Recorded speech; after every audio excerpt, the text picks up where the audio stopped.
Hey guys, welcome back to a brand new video. This is a GT7 player's experience on Assetto Corsa. I'm using a car and a track that I know decently well. Get right into it and I'll give you a little talking while I do a couple laps.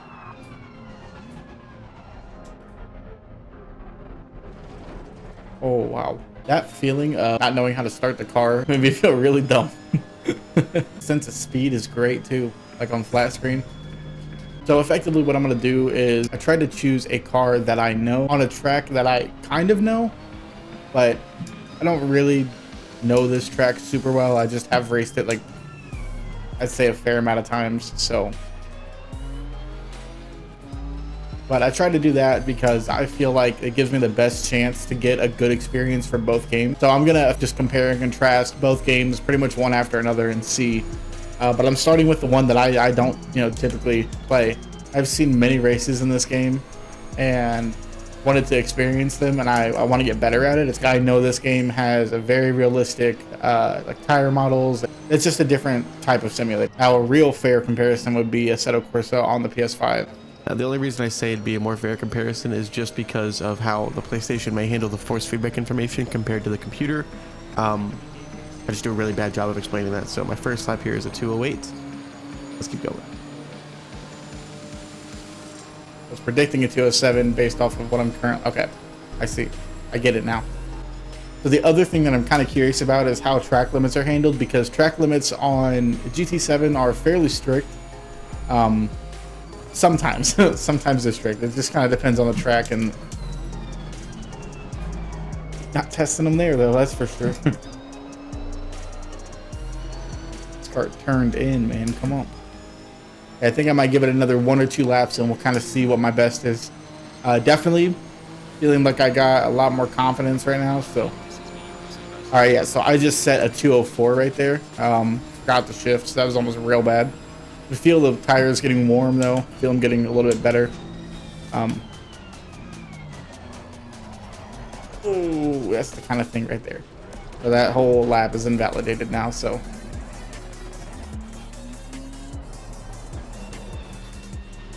Wow. Yeah, that's really cool. That's like super noticeable. Is like the difference in. Okay, hang on. Let me take it slow here because I want to feel this. So the difference in textures is extremely noticeable. Like, wow, this sand, the sand and dirt feels like you can feel this, like the sand shifting under you.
Nice. All right.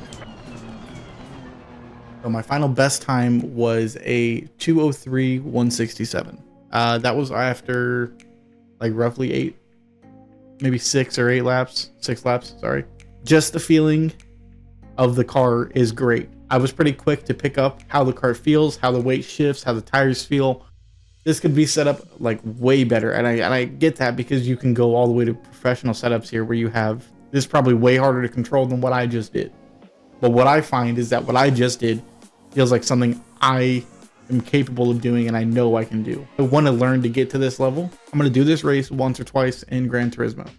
I already know I have a harder time controlling these cars in Gran Turismo. I know that because of the tire model is different. The Nismo that I have is also spec'd out differently, so it's going to be different. The lap times are not comparable because they're not very equal builds. Gran Turismo goes off a point system. this car, from what I know, was completely stock. I got no idea, you know. So let me just hop over to PlayStation real quick and we'll get that going. All right, so just like that, we are in Monza on GT7 now, and I am going to stay within this view because this is typically what I drive in Gran Turismo. This is the hood view here. It's a little different, but we'll see. I'm gonna go ahead and give this a fair chance. I'm gonna give this 6 laps as well. Let me get used to the physics again. Let me get used to the feeling. I think one thing that I immediately noticed is that sense of speed is just very, very, very different. I'm gonna keep switching cameras because I personally like this view better. This gives me that sense of speed. Kind of gives it back to me, like what I was expecting. So, also, I don't know why I'm thinking that there is 7 gears in this car. I know that there's 6, and off the track we go. Oh, here we go. Some slip. Oops. So that's kind of what I was worried about with GT7.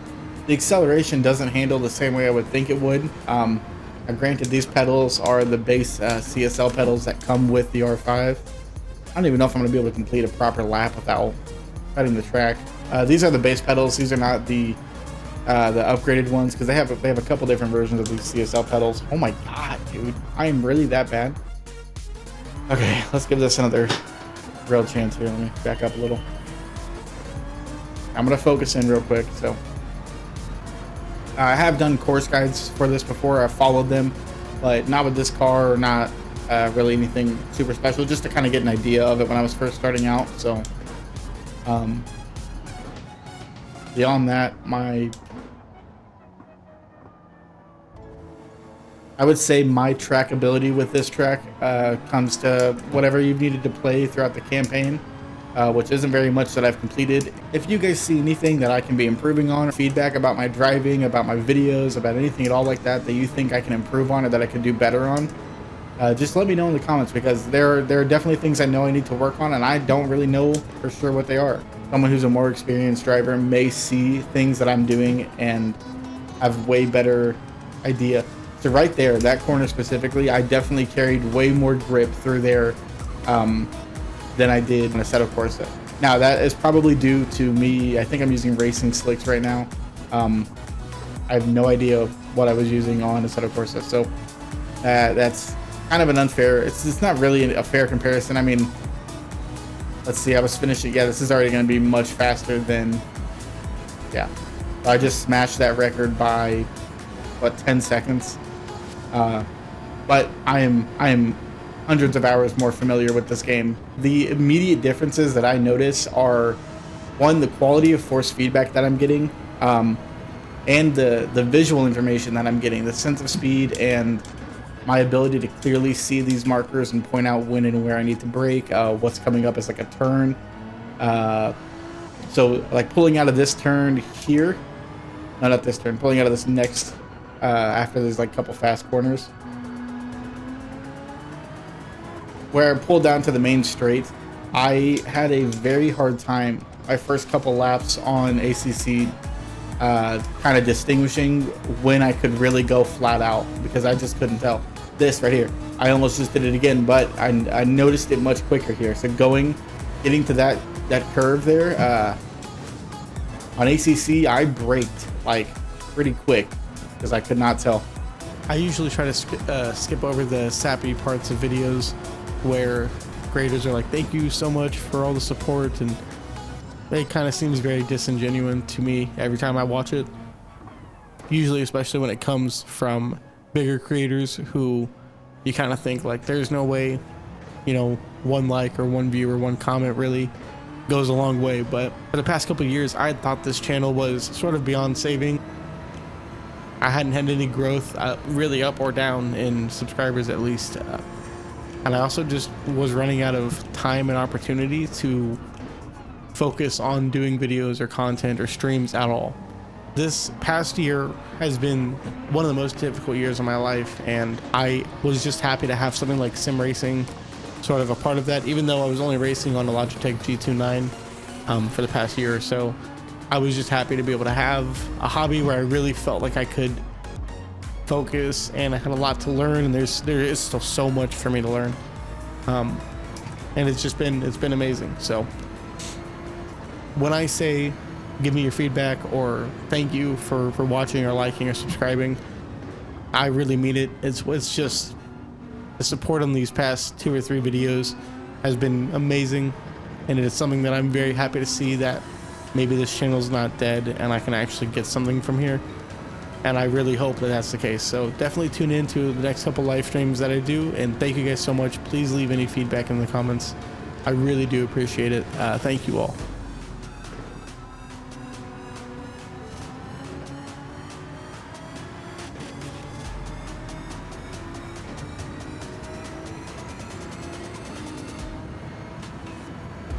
Let's go.